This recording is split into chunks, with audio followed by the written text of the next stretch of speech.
हम चाहते हैं कि हमारी आने वाली पीढ़ी कम से कम ये न कहे कि हमारे पुरखों ने हमको समझाया नहीं। ये बच्चे बूढ़े भी हो जाएंगे तब पर भी कहेंगे हाँ एक प्रोफेसर साहब आए थे और हम लोगों को समझा के चले गए। ये हमसे आगे चलेंगे, ये अपनी पीढ़ी को बदलेंगे, ये आने वाली पीढ़ी को बदलेंगे। क्योंकि बूढ़े तोते नहीं पढ़ाए जाते, छोटे तोते पढ़ाए जाते हैं। वही कहते हैं जो भी बताओगे तो छोटे बच्चों पे ही ये ज्ञान हमको डालना है। माताओं बहनों बच्चों को जरूर पढ़ाइएगा, खासकर लड़कियों को जरूर पढ़ाइएगा। ये छोटी सोच आप लोगों की यहाँ से निकल जाए, छोटी विचारधारा यहाँ से निकल जाए। दलित पासी रहा नहीं, शूद्र पासी रहा नहीं, छोटी जाति का पासी रहा नहीं। मैंने विद प्रमाण सहित में बता रहा हूं, मैं प्रमाण देता हूं उस बात के। और हरिजन पासी रहा नहीं। ये शब्द किसने दिए हमको? हमको किसने शब्द दिए? अगर हमारे पास ज्ञान होता तो कोई हमको शब्द दे पाता? हमको कोई बोल के देखे, हमको किसी की औकात हो, मैं चैलेंज करता हूं पूरे कि मुझे कोई बोल करके देखे, मैं उसको साबित कर दूंगा कि वो हरिजन है, वो छोटी जाति का है, वो शूद्र है। मैं साबित करके दिखा दूंगा। कोई पूछे तो साबित करूंगा, ऐसे मैं नहीं बोलता। जरूरत पड़ी तो छोटा वो है जिसका रक्त छोटा होता है, जिसका रक्त बड़ा होता है वो कभी छोटा नहीं होता। और पासियों का रक्त द ग्रेट पासी वॉरियर है, क्योंकि पासियों ने कभी भी अपने रक्त से समझौता नहीं किया। रक्त से समझौते का मतलब क्या? अपनी बहुओं बेटियों को बेचे नहीं किसी से, रक्त बचाए रखा, अपना शुद्ध रक्त बचाए रखा। तो पासी ग्रेट क्यों है? क्योंकि उसका रक्त ग्रेट है, उसका खून महान है। पॉजिटिव पाया जाता है पासियों का खून, क्योंकि पासियों ने कभी अपनी बहुओं बेटियों की इज्जत नीलाम नहीं होने दी। कोई बता दे किसी ने सुअर पाला हो तो? हमने अपने मान सम्मान को बचाया, हमने पाला। और मैं गर्व से कहता हूं कि हाँ हमारे पूर्वजों ने सुअर पाला, क्योंकि मुसलमानों से बचने का एक ही रास्ता था, वो था सुअर। तो उसने हमारी इज्जत को बचाया, इसलिए हमारा रक्त महान है, इसलिए पासी महान है, द ग्रेट पासी। आप लोग समझिए, हमसे बोल के तो देखे कोई, हमसे तो कोई बातें नहीं करता। वो लोग तो हमसे सब यही करते, भाई आपकी जाति बहुत बहुत बहादुर रही है, बहुत बहादुर कौम रही है, और देश की सबसे वफादार कोई कौम रही है वो पासी रहा है। देश की सबसे बड़ी देशभक्त जाति कोई रही है तो पासी रही है। सब सम्मान देते हैं, कहते सब समझौता कर लिए, सब समझौता कर लिए वक्त के साथ, लेकिन पासियों ने समझौता नहीं किया। ऐसी अक्कड़ जाति, ऐसी खतरनाक जाति तो इस धरती पे कोई हुई ही नहीं।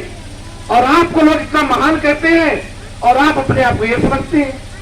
अब देखिए दिनेश शर्मा उप मुख्यमंत्री पासियों के बारे में क्या कितना महान वक्तव्य देते हैं। योगी आदित्यनाथ खुद इतना महान वक्तव्य देते हैं पासियों के बारे में। इतनी खुददार, इतनी महान, इतनी देशभक्त जाति कोई रही नहीं, इतनी बड़ी बातें कहते हैं। और आप लोग खुद को क्या समझे पड़े हो?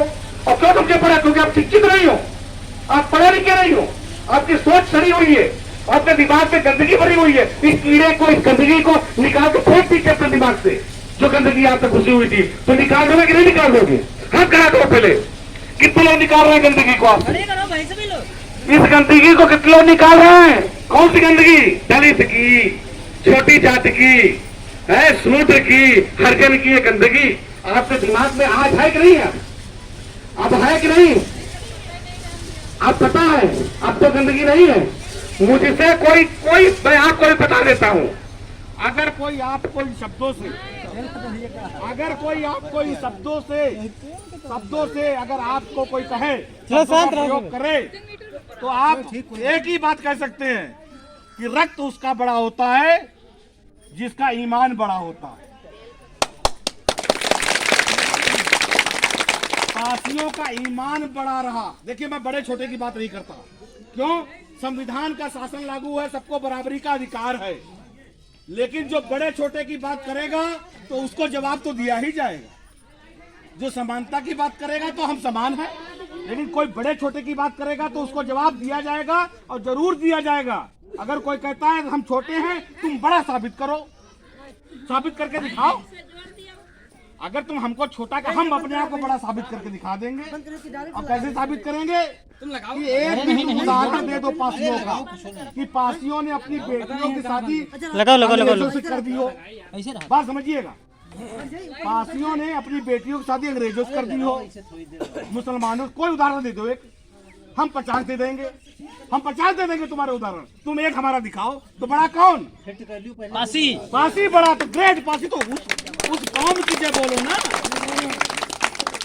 वैसे तो तुम भी बराबर हो, हम भी बराबर, संविधान ने बराबरी का दर्जा दिया है, हम सब बराबर हैं, कोई छोटा नहीं कोई बड़ा नहीं है, क्योंकि संविधान लिंगीय असमानता का विरोध करता है और शैक्षिक असमानता का विरोध करता है, धार्मिक आजादी का सबको अधिकार है, सब धार्मिक आजादी सब आजाद है। लेकिन अब मैं धर्म पर भी आ जाता हूं। अब तो आप समझ गए ना कि पासी ग्रेट है। कितने लोग समझ गए? हाथ खड़ा करो, ईमानदारी। अब कितने लोग समझ गए ग्रेट नहीं है?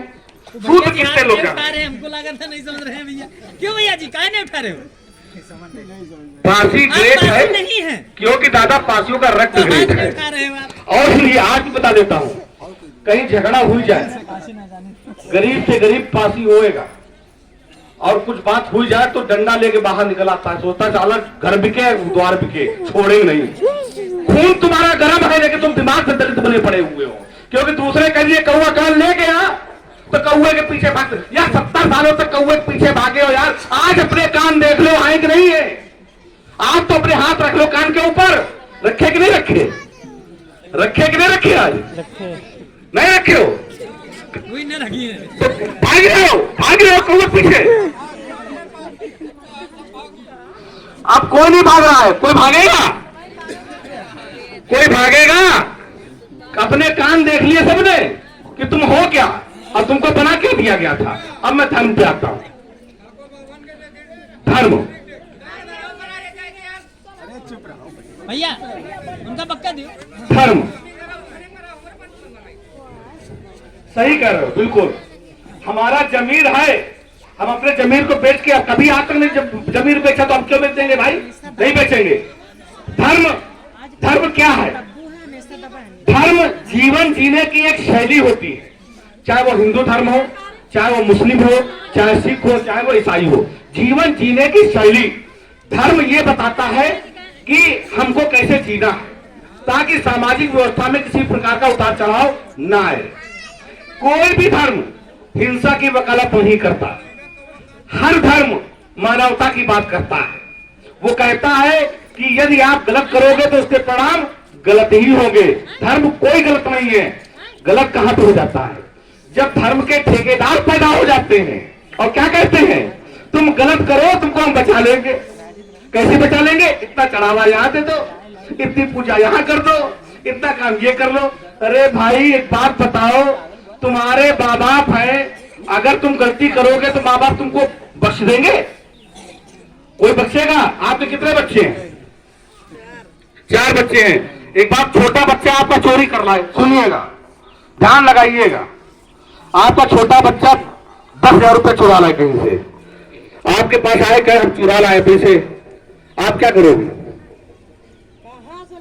कहीं कहां से पूछो ना, कहीं चुराए लाए, डकैती डालिए तो क्या करियो? वापस देखिए, कहा वापस करो। वो कहेगा ऐसा करो 5,000 तुम रख ले, 5,000 हम रख ले, वही दो, घूस नहीं ले, नहीं ना।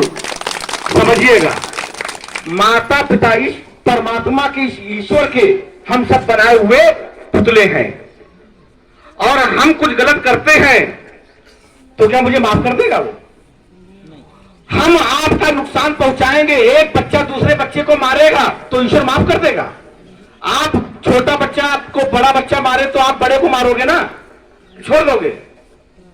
अगर छोटा बच्चा आपका बड़े बच्चे को पीट दे तो आपको गुस्सा आएगी? भाई आपस में क्यों लड़ रहे हो? ईश्वर कभी नहीं कहता कि आपस में लड़ो, और हम आपस में लड़े जा रहे हैं, मरे जा रहे हैं। क्यों मरे जा रहे हैं? क्योंकि हम जान रहे हैं कि हम मार देंगे, चुरा लेंगे, डकैती डाल लेंगे तो इनके माध्यम से जाएंगे, किसी मजिया के माध्यम से भगवान माफ कर देगा। कैसे?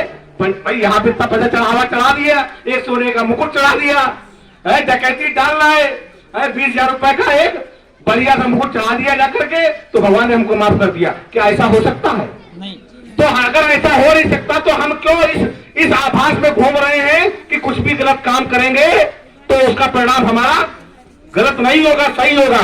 गलत का हमेशा गलत नतीजा होता है। इन धर्म के ठेकेदारों ने हम लोगों की कमजोरियों का फायदा उठा करके धर्म में अंधविश्वास और पाखंड ऐसा ठूस दिया कि हम लोग उससे आगे निकल ही नहीं पा रहे हैं। आज से धर्म के नाम पर होने वाले पाखंड से दूर हो जाइए। आज इतने ज्यादा संस्कार हमारे समाज में डाल दिए गए हैं, चाहे भागवत करा तो पैसा दे के आओ। अरे भागवत करा तो अपने बच्चों की भागवत क्यों नहीं कराते हो भाई? भागवत कराने से सुनते हो।